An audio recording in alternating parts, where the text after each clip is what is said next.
So we were in the middle of the tshuva of Dain Grosnas yesterday.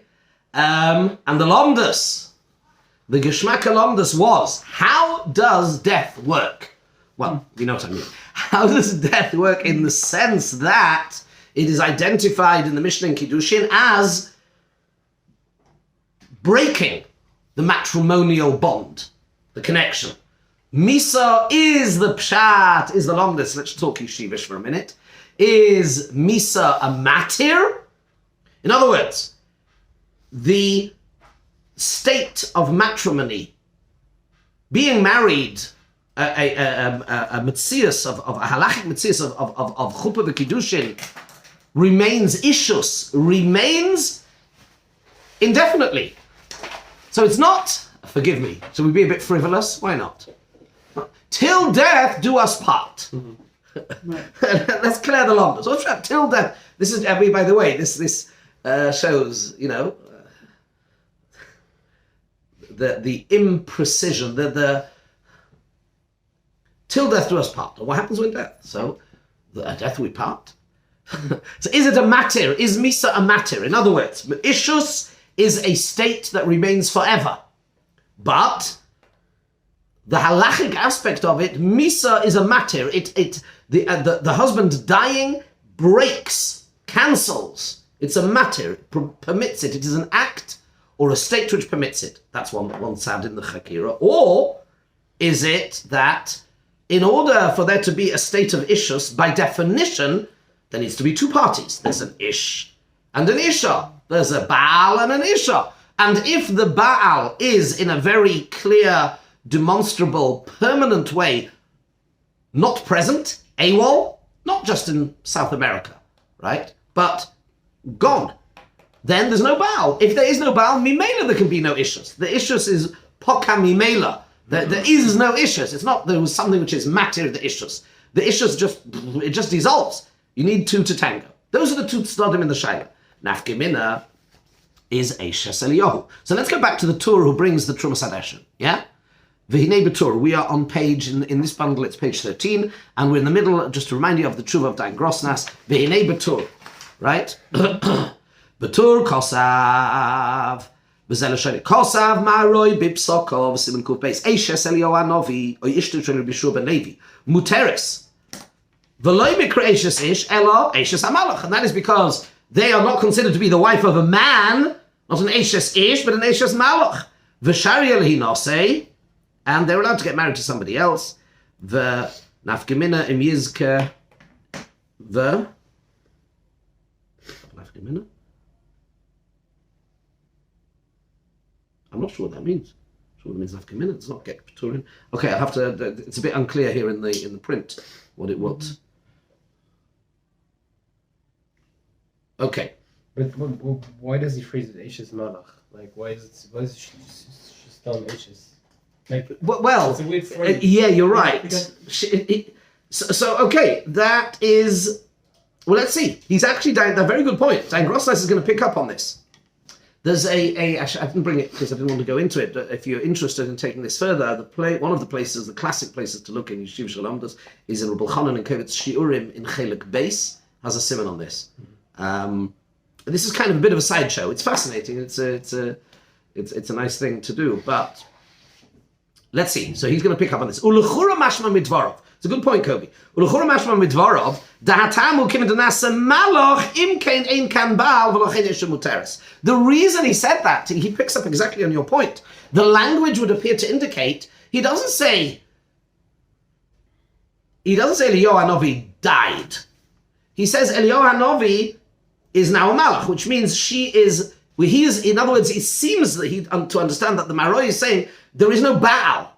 There is no Baal present. It's just not because he died, because he didn't, whatever that means. But in kein ein kan Baal v'locheno isha muteres. But then he rose back on it and he says Elo efshalema dehosem hava kamisa. Even if we were to say that, but the disappearance, if you like, the curious case of the disappearance of Eliyahu is the nature of the disappearance is a very profound one. It's very clear. You go looking for him anywhere in this world, you won't find him, right? If you're very lucky, he'll come and say hello to you. And then we say, wow, Gilu Eliyahu, whatever. But he is not a mortal in the classic sense of the word, okay?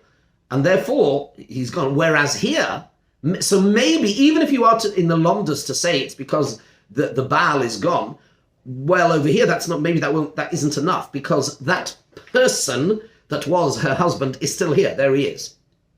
A question of person, personhood, identity, etc. But the person is there.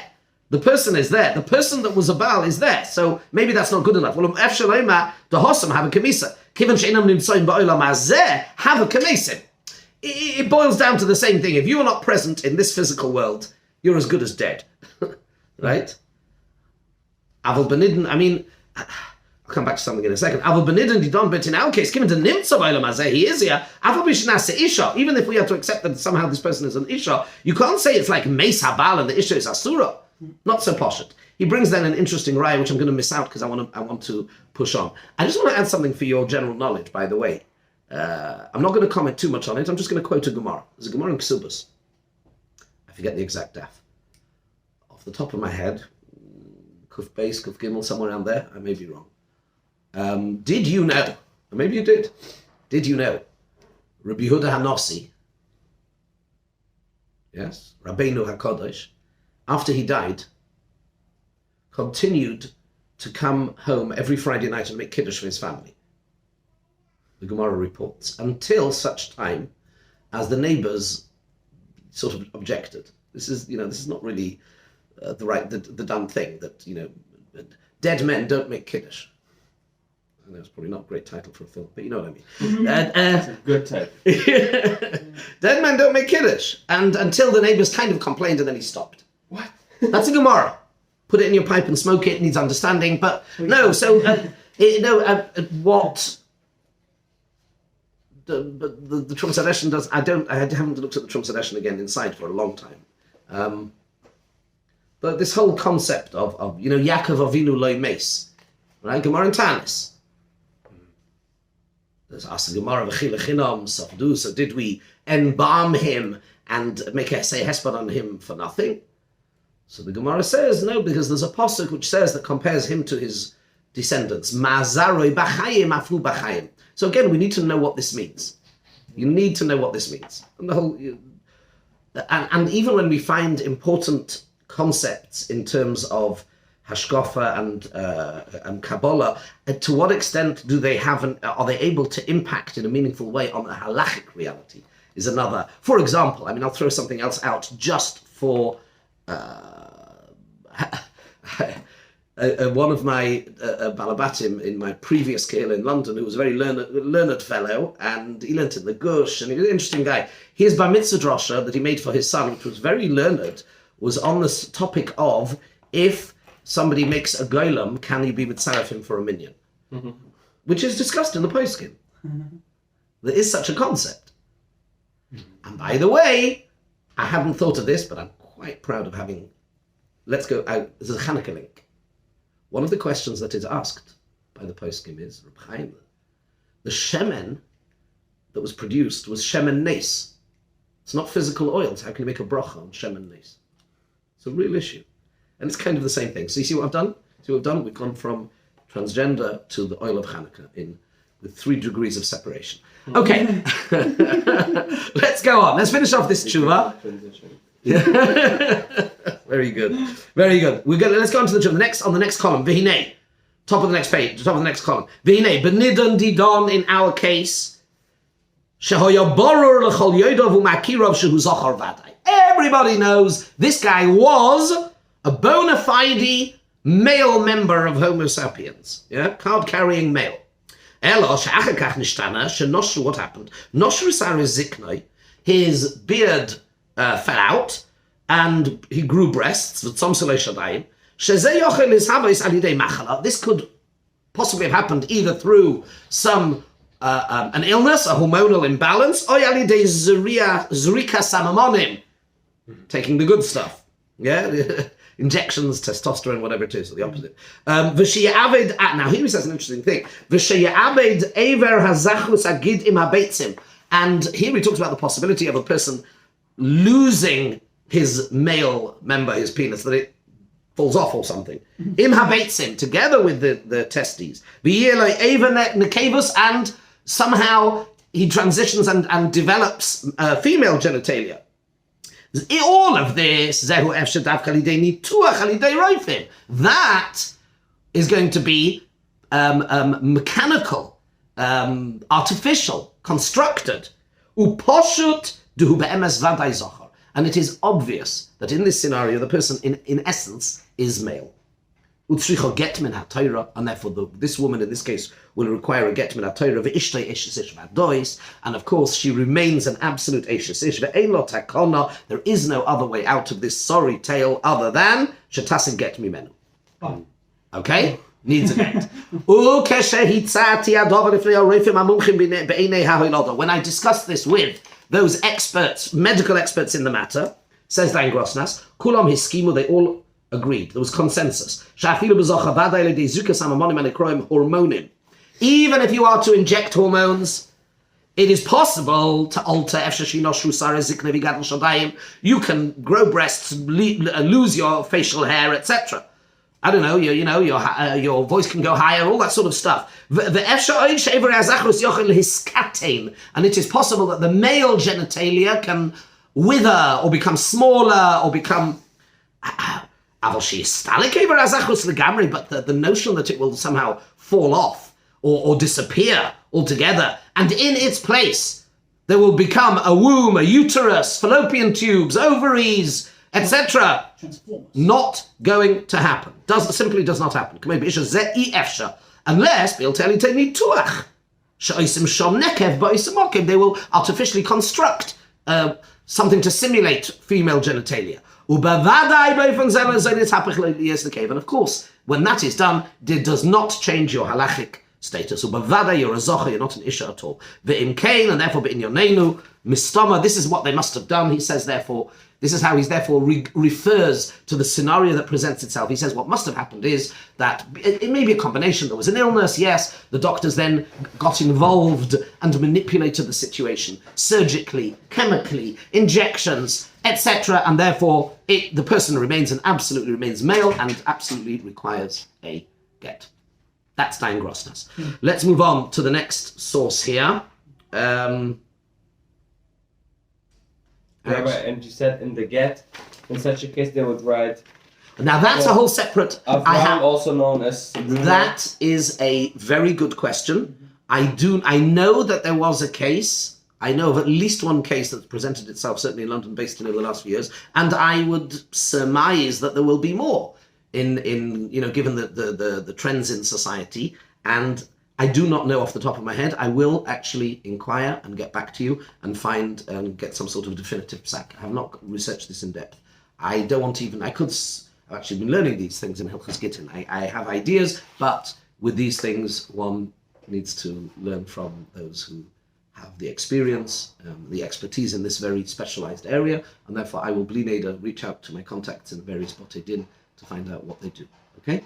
Thank you. Right, let's move on. Now, actually, because I want to skip ahead and I want to get through quite a bit today, so I'm actually going to miss out. I'll leave you with this bundle, and you can look at this article from Tchumin, from Rabbi Yigal Spern. There is also in Source 35 here, something from Hamo'er, and...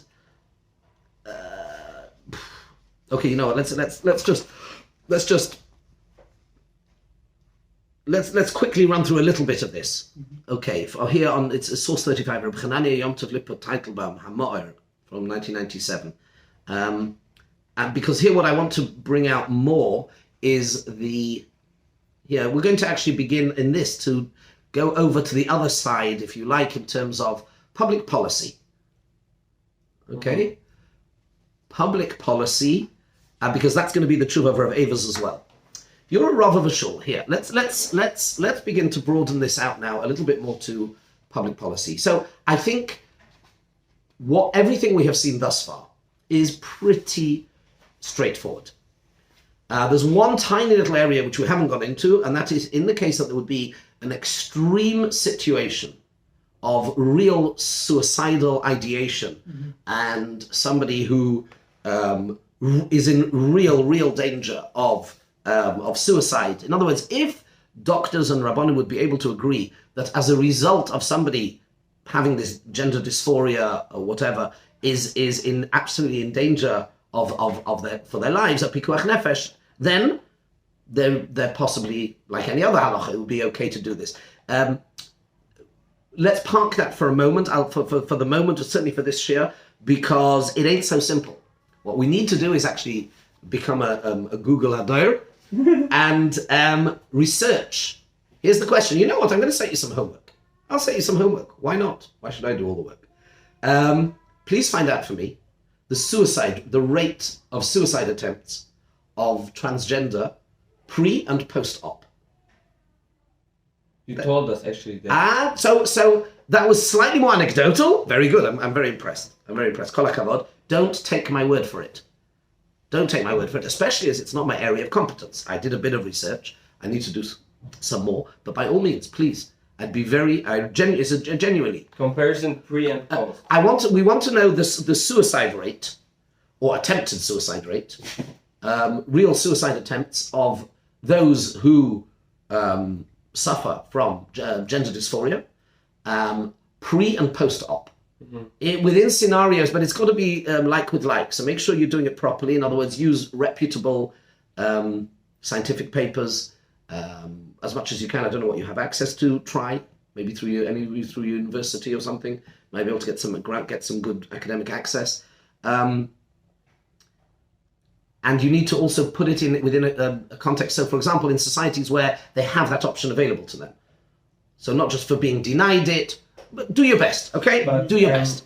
You mean like the terminal surgery? Like the... yeah, pre and post-op. No, because, meaning gender reassignment surgery, or whatever they're calling it nowadays. In other words, because in determining a pikuach nefesh situation, it becomes complex, and this really needs expert clinical and rabbinic intervention. Imagine you were to say, I don't know. I don't know the answer to this. Imagine you were to say to somebody, let's say somebody presents themselves and is so distressed about feeling in the wrong body, etc., so distressed that they are genuinely suicidal. What would be a likely outcome with a skilled clinician if they were to be able to demonstrate to them and say, I get it, I totally empathize with your thing. Just be aware that, let's say, theoretically, that the suicide rates are very, very similar, pre and post. In other words, that would tend to suggest that the surgery in and of itself is not, so to speak, the panacea. It's not the solution. If that would be the case, if I was suicidal, would I be able to hear that? Would it, or would it still be? It's like somebody says, I want chicken soup because it's going to make me better, whether or not it is medically effective. So again, this is all, you're with me, this is all going to be part of the shaila, but I'm curious anyway to if you would do that as a homework. I just set everybody homework, which is, don't panic, the homework is to research what is the suicide rate pre and post-op. How different are they? And look across different societies, etc. Do what you can. Okay, now, because here we need to look at something else. Somebody presents themselves. In Mirz Hashem, as you go on in your career, at some point, you will have somebody who will, in fact, I hope you will have, because that means you're doing a good job, and that means you're then able to actually genuinely, people feel able to reach out to you with intimate, personal, real, deep issues. And they won't fear rejection. If somebody reaches out to you with a gender dysphoria issue, you know, in your community, you know you're doing a pretty good job. No, I'm serious. It's an important marker. That has not happened to me yet. People about homosexuality, many times, yes. And I'm proud of that, in the sense that people felt able to right. It's whenever these sort of things happen, I always say to them, I feel honored that you feel able to. It's a testament to both parties that they feel able to be vulnerable and to trust each other in very deep and personal issues, and that will be treated with respect, especially when it's something like homosexuality, for example, which the act itself in halacha is proscribed, it is prohibited. So, and the person that comes knows and asks knows that. So what do they really want? They want support. They want some level of valid. In some cases, and it depends. Every case is different. I'm not going to. That's another whole. We should probably do that as a bit of a topic. It is really, really interesting, and that is more common than you think. I've got stuff I probably can't say on camera. Okay, but that has happened, yes, in a number of cases. I'm still in touch with and trying to offer support. I'm still to this day in touch with at least 3. I won't say which country they live in. And this is actually the background, the backdrop to this particular article here, this source here, source 35 it is, in Hamoir. Mm-hmm. And here's a question I was once asked. Let me give you the background. Here's a question I was once asked. And I've been challenged in different fora on this. Somebody wants to be a member of my kehillah, and if Torah observance is a sine qua non for being, if it is a prerequisite for membership, okay, now in many of the kehillahs that you may go to, it very possibly won't be. But let's assume a scenario where Torah observance is a prerequisite. So let's take our kehillah. It is actually in our Zatzun. I believe I was made aware of its existence about a week ago, and I've since studied it, did a bit of an eon on it for various reasons. But it does say there very clearly, one of the conditions for membership in Kahal Das Yisrael is that you need to be Shomer Torah mitzvahs. Again, we're on camera, so I'll be very careful and circumspect with what I say. But let's throw out a hypothetical, an important hypothetical. What would be if somebody came, assuming there was parking straight outside, directly outside shul? What would be if a member of our shul, or somebody applied to the shul, and they would drive up to the shul and park in front of the shul every Shabbos morning? What would you say about accepting such a person as a member? Isn't that called Chilushot Befahis? Like, correct. So get correct. Get out of here. First, maybe, like, Well, No, just kidding. maybe Yeah. like the first couple of times I would still have the benefit of the doubt, and then I would start to, if it happens more often, I would maybe like ask, like, I don't know, because you never know the whole. To differentiate, if they do it in privately, that's something. But if they've been aware that you don't do that and they keep doing it, it seems to have they want to display a message. And that might not fit in this community. Yeah, I would just not even think about how they do what I would just walk over and be like, what's going on? So there's two, right? So there's probably, maybe didn't make myself clear enough. I suppose there's 2 scenarios. One is accepting somebody in the first instance, and that is always your golden opportunity to say, and I used to do this very often, and I would say, this needs to be a good fit. This has to be good for you and good for us. We had this, it's not that long ago, with a certain family who wanted to send their kids to the school, Ukrainian,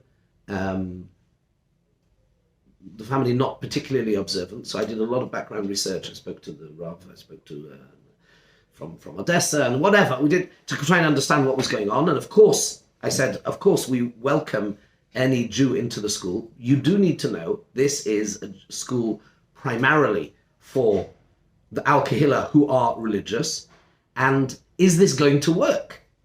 Of course we would welcome you. Is this going to work? Are your kids going to feel comfortable in a situation where everybody's wearing a kippah? Well, at least the boys are. Everybody's wearing a kippah. They're all keeping kosher. The whole culture. Is this actually going to be in your kids' best interest? In other words, is it going to work? Forget even going to the mobbing thing, which was another whole... Leaving all that aside, but is this actually going to work? Is this what you want? And I'll cut a long story short, I did accept them because after having a Zoom with the mother, single parent family, and understanding that no, they're not observant, but they had a lot of exposure. They lived with the house of a Chabad Rav somewhere else in another country for a short while, and this is something that they want and are comfortable with, and not in any way anti, and are open to. And she kind of, even though they don't keep very much at all, but they encourage it. So it made sense. It was a good fit. And I said, these are the risks. From our perspective, we're very happy to have you. We will support you in doing whatever we can. This is the reality. And I took a value judgment, and so far I think it's okay, Baruch Hashem. It's a tough one. But imagine we were to somebody would apply and they have no interest in Yiddishkeit at all. It's just not going to work. It's not a good. Same thing with the Kehillah. Right, but that's beforehand. Once it happens, and then somebody is a member, and let's say we have, I don't know, for example, a member who goes off, I don't know, whatever, and building up to a more controversial scenario. The obvious one would be somebody that insists on parking directly outside shul when people are coming out in and out. Then that way I would say that's, you go to a mosque, you take your shoes off. You don't want to take your shoes off, don't go to the mosque. These are the rules of the club. This is a club for Orthodox people. Of course we do kiruv. That goes without saying. Anybody walks in, however they're dressed or whatever we had a Friday night 2 weeks ago. You were with us. Yeah. Yeah. A number of people walked in with their mobiles and everything, and that's great. I was so even wine was brought. and somebody brought a thing and said, Rabbi, hear this for you. I don't know if it's kosher, but please. That was great. Right. That means they felt at home, and we were attracting a broader secular crowd. That's great. That's fantastic. Yeah. That's fine. But becoming a member of a club has rules, and you make a choice. So the simple scenario would be quite an obvious one. Somebody parks right outside shul. Somebody uses their mobile phone, stands in the lobby, or stands in Hof and speaking on their mobile phone and during Shabbos or something. Okay, it's not going to wash. Here's another one. Somebody is openly gay and sits next to their... Now here's the point. It gets complicated. So somebody comes in and sits next to their boyfriend and holds hands right through the davening. In other words, they are openly demonstrative and physical in shul. This is a real shaila. This is stuff that happens. Now, over to you. What do you do? I think it's necessary. And what I would do is I would communicate that I can only respect the person if the person respects me. That it's like a give and take. Mm-hmm. And therefore, there's certain rules. Like, it's absolutely the same. In this case, which you said, I now see the parallel between the parking and talking on the phone. Mm-hmm. Because I also don't, kiss my wife in shul. You know what I'm saying? So it's just a common rule that applies to each and everyone independent. Right. In other words, I pretty much go along with that approach. In other words, even if we may suspect or may even anecdotally know that there are two people living together, two men living together, but if in public and in the shul and everything they behave as any two people would, the situation doesn't even matter. That would be fine. I wouldn't have a problem with that. It's if they would, I would put it exactly the same as if somebody would, if somebody kisses their boyfriend in shul or in the Hof, stand there cuddling in public, then that would be the same as, in other words, it's not because it's sex, it's not because it's homosexuality, it should be treated exactly the same as, now, that doesn't mean that such a person, it is fundamentally displaying a lack of respect and not playing by the rules. What people do in their own homes, I don't know what people eat, they eat kosher, what they eat, how they eat, it's none of my business. That is the same with anything else, unless it comes to a point where it's kind of in your face. And the same would be when we were coming to a transgender type situation. It would be the same. You mean the transgender situation is the in your face? That's what it is. Once we have I'm jumping ahead a little bit, and we're not quite there in terms of all the work we need to do, but it would appear to me to be very similar that and this is the question that was posed, we're going to see, hopefully still, was that Rav Evers was faced with this question in Amsterdam, and I have no doubt that in the broader communities and in your careers, you will be faced with this. I have pretty much no doubt. Yes. I was told the other day that there was like a Kehila in Germany, I don't know where there was a transgender member, or whatever, and the question was, is it like, how can it be that people are, when this person sits at the kiddush table, don't want to sit with her, him? People like can choose who to sit next to. Right. So you mean it's not at a communal level. It was posed as a act of unkindness, unrespect, because they didn't want to sit next to it. Well, this is we're getting into different territory, right. Which is the being liberal, being tolerant, and how tolerance is a one-way street. We'll talk about that another time. I think it was Heinrich Heine who said there's nothing as illiberal as a liberal who you don't agree with. And we see this we do see this, and we'll come to that a little bit later. Tolerance is, and I've had this scenario here. I have had to use this. Respect and tolerance, by its very nature, ought to be a two-way street. It cannot just be one way, because that's fascism. That it can't just be one way. The expectation, and here we're going to get eventually. We'll get into the demanding to use pronouns and all that sort of stuff. But I don't want. I want to stick to the Torah. We'll move on to the Hashkafa, the Kabbalah, and then we'll move on to to deconstruct and to give some level of analysis as to society. Okay, that'll be a few chaburas down the line. Yes. Answered in this case. I'll just answer. Yeah. Basically, I find it very wrong to force someone else to respect you, because respect is not generated by force; it's generated by respect. Right. Yeah. So that was my view.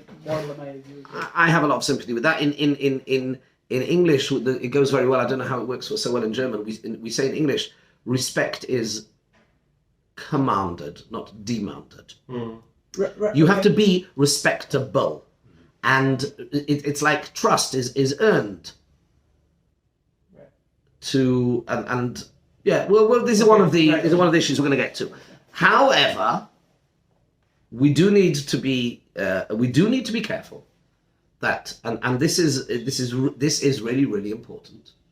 We often need to separate a person from their actions, and this would be true whatever they are doing, provided that it's not impacting. I mean, there may be safety issues, and that's another whole schmooze. You know, safety of people, especially the vulnerable or children in a community, is also a big deal. And all good schools in England now have very strong child protection issues and policies. Every school you have to have a policy, you have to have a child safety officer. And the training, I received quite a lot of training in my various roles. We had to, in Hasmonean, we had to redo the training every 2 years. We had to sit through again another 3 or 4 hours, quite rightly. You have to have policies. And you have to use your seichel, never letting children be alone with one, etc., whatever. And it's the same. So always the safety. Safety is also a big issue. Anyway, so now look at this. So let's at least again, we're not even going to finish this, and we're not even going to get to the Shelas Yavitz. We'll have to do this after the break. But let's read through this piece in the Hamor. Va'omnom Yedidi Hashoyel Harav Tenenbaum. Amali gam kein balpet, שבנידן דיזה, הרויפים עושים מעשיהם זה כמה שונים, וגם בהצלחה, וגם יהודים נתפוסים בחלוזו, ואין בידינו לעכב על כן נפשי בשאלוסי. That there is, and this is a separate topic, medicine does not exist in a vacuum, and the medical terminology and access is very much dictated to by one, arguably might be the lowest common denominator, but if there is a clamor, if there is a demand and generated demand for certain medical procedures, then the medical community responds. It's a bit like in politics as well, right? Opinion polls. We don't really have leaders. We have people who follow opinion polls. Leadership means doing what is not always popular, but you strongly feel that it is correct, and you can defend that. Anyway, so this is the stuff that happens. Ma yihye Mishpat Harav. what do you do? And I'm assuming from the context it's not too clear about somebody who is undergoing or has undergone this surgery. Ha'im, the underlined bits. Ha'im yitchenu lecharofos be'emes habinin v'yachriz alav barabim leval yisarev uleval yohoi b'kahol. Would you shame such a person? Shalo yisparish anachnu mekarvim lebali te'eva zu, so that it should be clear that we are not accepting of this new reality. Oinema ein davar oimid b'fnei hatshuva. Or should you say, no, we should take it, this is the way he's posing this. Or should we say, we take a totally different view. A person can always do tshuva.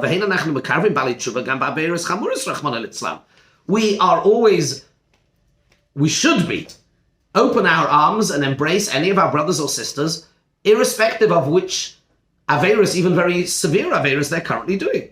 This doesn't look as if we are giving an imprimatur, as a hechsha to this activity. This is what we do. Maybe, therefore, we should, like anybody else, we should be reaching out to bring them closer.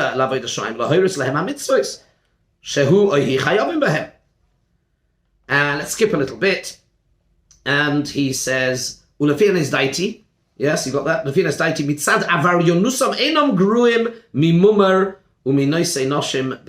It's no different or any worse to somebody who has married out, or to people. There are Jews who, obviously through no fault of their own, find themselves, they weren't educated, they didn't know of Jewish halacha, tradition, practice, and find themselves in situations where they are far from, from a Jewish perspective, from ideal as to where they find themselves.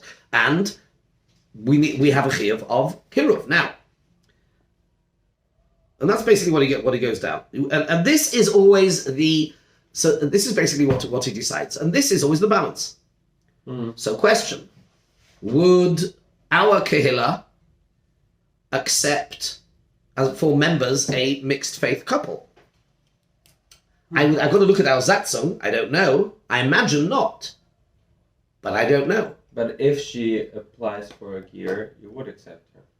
So I think... Not because... So I think so when you say applying for gear, meaning... Well, it's a bit of not a conflict of interest because I'm on the Vad HaGear. So I would say once somebody has been accepted for gear by... in the process. Yeah. So I had a shayla recently.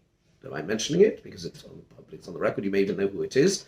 And I actually had an argument with somebody about it, but I had the authority. So somebody who is quite far advanced in their application for the GIUR process and has a young child applied for a place in the school, and given that I'm on the inside of the Vad HaGear, and I fully expect that within X number of months they will. They've been already to 3 or 4 Vadot, been to the Beis Din ones. It will happen. I'm convinced of that person's sincerity. And b'derech hateva, it will happen. It may when depends how quickly they learn, but it's going to happen. So I accepted the kid into school. I think that was the right thing to do. But it's very hard, and that's why you also need. It was my drasha this Shabbos. You always need to take counsel, to take advice. So, were you there? Did you see the story I said this? Oh, you weren't here. Quickly tell you the story because it's an awesome story. Very quickly. We had a situation back in Edgeware where there was a marriage was really bad news. It was on the rocks very badly, very messy, and we had arranged for a therapist for him and a therapist for her. And because I was paying for it, and with their permission, every now and again we would have an intervention. We would have a collective meeting with the therapists to understand where they're up to and see what pastoral support we could offer. And there was something my wife and I were beginning to suspect. We do have a lot of experience in this. We suspect something was off with the advice that was coming through from her therapist. It was just off. It was very hard for us to try and put our finger on it, and so we staged our own intervention on the pretext of having a meeting with the 2 therapists. We started having this whole meeting, and then I asked one question. And the answer to that question would tell me whether I'd got to the bottom of it or not. What was that one question? I turned to the woman's therapist, and I said, "Tell me, who's your supervisor? What does your supervisor think about this? And she went red, and she started bluffing, but it was quite clear that she did not have a supervisor. So that was game over. Every therapist needs a supervisor. Every Rav needs every Rav needs a Rav. Right. Yeah. Right. And that's one of the main reasons we get married, guys. You have somebody who loves you, cares for you, and is able to say, come on, no. And is objective enough to be able to support you, an Ezer and a Kenegdai, and we all need that. So always in these sort of processes, in an ideal world, rabbinic and lay leadership would work together to it's one of the biggest challenges. And that's one of the biggest things that we'll talk about this maybe another time, when you in a kehillah, to work as closely as make allies of your lay leadership and be a team, and then you can achieve incredible things. So situations such as this, which are public policy, you need to be able to find the right balance. It's not easy. It's not easy, and every kehillah will be different. What will be okay in one kehillah will be not okay in another. That was the casino night that we just had, Motzei Shabbos. I took the view it was right for the kehillah. That's nice. Very nice. I made conditions that the gaming tables were separate, etc., because it was alcohol, kalas reish. But the concept, we've had COVID, people need, without their kids, a good opportunity to come out and have a nice time. So again, but that is, if I would have done to do that maybe in another kehillah, it would be absolutely wrong. It would be crazy. It would be wrong. So, and that, Kolifi has man b'amokim. I'll just finish with this final thing. And that is, I don't know if I ever told you this, I went to Moshe Steinbuch 2 years ago, and to ask him about minhagim for this kehillah. This is the first time this kehillah has had a full-time Rav. And what is this kehillah? It's primarily Russian and Ukrainian Geirim and Balei Tshuva. There was an Adas Yisrael. We are in Germany. There is. So he asked me a whole bunch of questions. I had 15 minutes with him, and he listened, and he said, "Ata tachlit. You will make the minhagim for this kehillah. It's up to you." That was a psak for Ramesh, and I'm using it, hopefully carefully. In other words, it's not Yekesh. It's not Ukrainian. It's not. It's a nace. it's a new thing. And therefore it needs to, but he said, as the Mordasser, that is my job. Anyway, we'll leave it here.